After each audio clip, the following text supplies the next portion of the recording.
આપ સર્વોને હેતપૂર્વક જય શ્રી સ્વામિનારાયણ। આજની સત્સંગ કથા વાર્તા નિજ મંદિર સાવરકુંડલા। સત્સંગ ચિંતામણી। આજે આપને સત્સંગ ચિંતામણી અંતર્ગત પરમહંસ ગાથા માંગ સદ્ગુરુ શ્રી અનુભવાનંદ સ્વામીની પ્રસંગ વાર્તા સાંભળશું। અનુભવાનંદ સ્વામીની ઓળખાણ।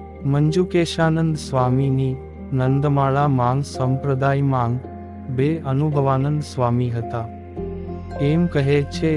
તેમાં અતિ નિર્માની આ અનુભવાનંદ સ્વામીનો જન્મ બંગાળ દેશમાં કલકત્તા શહેરમાં બ્રાહ્મણ કુળમાં થયો હતો।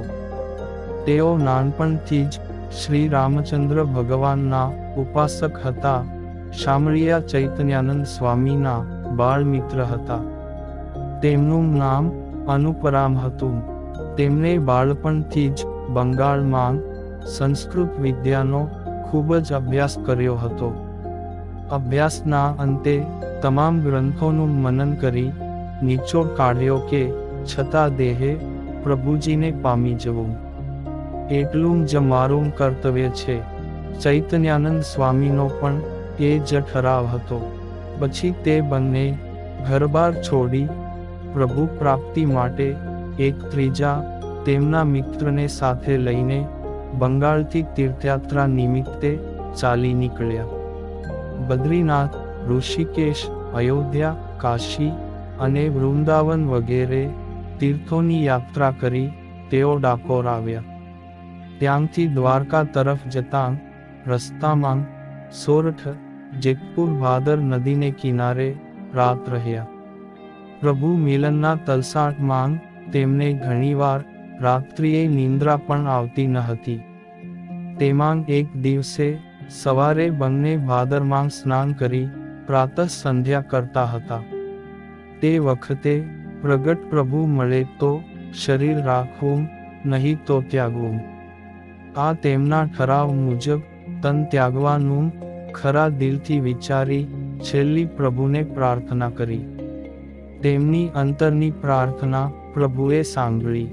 તે સમયે સંવંત 1864 શ્રાવણ સુદ છઠ ને શુક્રવારના દિવસે ભગવદ ઈચ્છાથી સ્વામિનારાયણ ભગવાન તેમનાથી થોડે દૂર જ અનેક સંતો ભક્તો સાથે જેતપુર ગામે ભાદર નદીને કિનારે દિવ્ય સભા ભરીને બેઠા હતા। સ્વામિનારાયણ ભગવાનના મુખમાંથી દિવ્ય તેજની છટા છૂટતી તેમને દેખાણી એટલે લોકોને પૂછ્યું, સામે સભા ભરીને બેઠા છે એ કોણ છે? ત્યારે ગામજનોએ કહ્યું કે જેને ઘણા લોકો ભગવાન કહે છે તે જ એ સ્વામિનારાયણ સભા ભરીને બેઠા છે। સ્વામિનારાયણનું નામ સાંભળતા જ તેમના હૈયામાં શાંતિ અનુભવાઈ। પછી જલ્દી પૂજા પૂરી કરી બંને મિત્રો સ્વામિનારાયણ ભગવાન પાસે પહોંચી ગયા।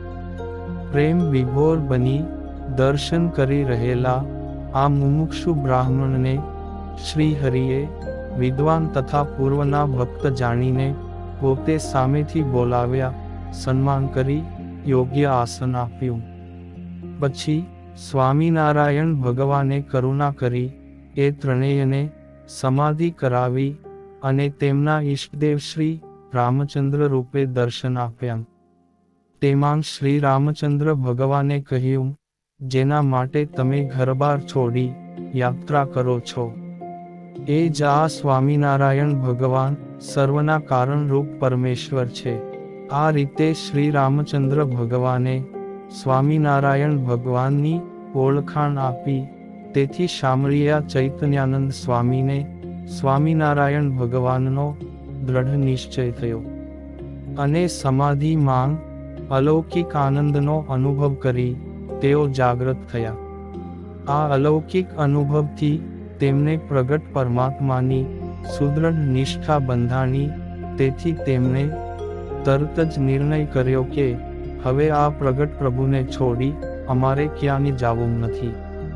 સાથી મિત્રએ ચાલવાની વાત કરી ત્યારે તેઓ ખુમારી સાથે કહે, અમારે તો હવે આ પ્રગટ પ્રભુના ચરણોમાં જ દ્વારકા, કાશી અને કેદારનાથ વગેરે તમામ તીર્થો આવી ગયા. અમારે હવે આ ભગવાનને છોડીને નથી દ્વારકા જાવું કે નથી ઘેર આવવું. ત્યારે અનુપરામ પણ બોલ્યા, મેં પણ પ્રગટ પ્રભુને પામવા માટે જ ઘરબાર છોડ્યા છે. એ હેતુથી જ તમારી સાથે તીર્થયાત્રા કરવા નીકળ્યો છું. માટે મારે પણ આ પ્રગટ પ્રભુના ચરણોમાં દ્વારકા આદિ તમામ તીર્થો આવી ગયા. હવે મારે પણ કોઈ તીર્થયાત્રા કરવા જવું નથી કે પાછા ઘેર પણ જવું નથી. હું પણ તમારી સાથે જ આ પ્રગટ પરમાત્મા શ્રી સ્વામિનારાયણ ભગવાનની સેવામાં રોકાઈશ. આ રીતે અનુપરામ સ્વામિનારાયણ ભગવાનની સેવામાં રોકાયા. પછી તેમનો મિત્ર એક બ્રાહ્મણ રહ્યો, તેમને સમજાવીને ઘેર મોકલ્યો. તે પછી દ્વારકા દર્શન કરી પોતાને દેશ ગયો. આ રીતે આ બંને પૂર્વના મુમુક્ષુ આત્માઓ પ્રગટ પ્રભુની સેવામાં સદાને માટે સમર્પિત થયા. અને હવે અનુપરામ અનુભવાનંદ સ્વામી થયા. તે પ્રસંગ સાંભળીએ. આ સંતે જેતપુરથી સ્વામિનારાયણ ભગવાનની સાથે સોરઠ દેશના ગામોમાં વિચરણ કર્યું. તે વર્ષનો જન્માષ્ટમીનો ઉત્સવ અગતરાઈમાં પર્વતભાઈને ઘેર કર્યો અને અન્નકૂટોત્સવ કારિયાણી આવીને કર્યો. પછી સંવંત 1864 કાર્તિક સુદ પૂનમ તારીખ 15 નવેમ્બર 1807 રવિવારે સ્વામિનારાયણ ભગવાન ગઢપુર પધાર્યા. અને પૂર્ણિમાના તે પવિત્ર દિવસે જ તેઓની મુમુક્ષુતા જોઈ સ્વામિનારાયણ ભગવાને તે બંનેને પરમહંસની મહાદીક્ષા આપી. સદા ચૈતન્ય આનંદમાં રમનાર આ એકનું ચૈતન્યાનંદ સ્વામી એવું સાર્થક નામ રાખ્યું. તેઓ શરીરે શ્યામ હોવાથી સત્સંગમાં શામળિયા ચૈતન્યાનંદ સ્વામી તરીકે પ્રસિદ્ધ થયા. તેમના મિત્ર અનુપરામને સ્વામિનારાયણ ભગવાનનો અલૌકિક અનુભવ થયો હોવાથી જ સ્વામિનારાયણ ભગવાનને સમર્પિત થયા હતા. તેથી શ્રીજી મહારાજે તેમનું નામ અનુભવાનંદ સ્વામી રાખ્યું. આ અનુભવાનંદ સ્વામી અતિશય નિર્માની અને સેવામાં શ્રદ્ધાવાળા હતા. તેઓ સદૈવ શામળિયા ચૈતન્યાનંદ સ્વામી સાથે રહેતા. સ્વામિનારાયણ ભગવાન સ્વધામ ગયા પછી તેઓ વડતાલ ગોપાળાનંદ સ્વામી સાથે જોડાયા હતા. અને ગોપાળાનંદ સ્વામીની કૃપાથી આત્મામાં પરમાત્માનો સાક્ષાત્કાર પામ્યા હતા. પછી સ્વામી શ્રીની આજ્ઞાથી વડતાલ ધામમાં જ સત્સંગની સેવા કરવા રોકાયા હતા. અને તેઓ સંવંત 1909 ચૈત્ર સુદ એકાદશીના પવિત્ર દિવસે વડતાલમાં જ આ અનુભવાનંદ સ્વામી અક્ષરવાસી થયા હતા. અને હવે પછીની કથા વાર્તા આપને આગળના ભાગમાં સાંભળશું. અત્યારે આપ સર્વોને ભાવથી જય શ્રી સ્વામિનારાયણ.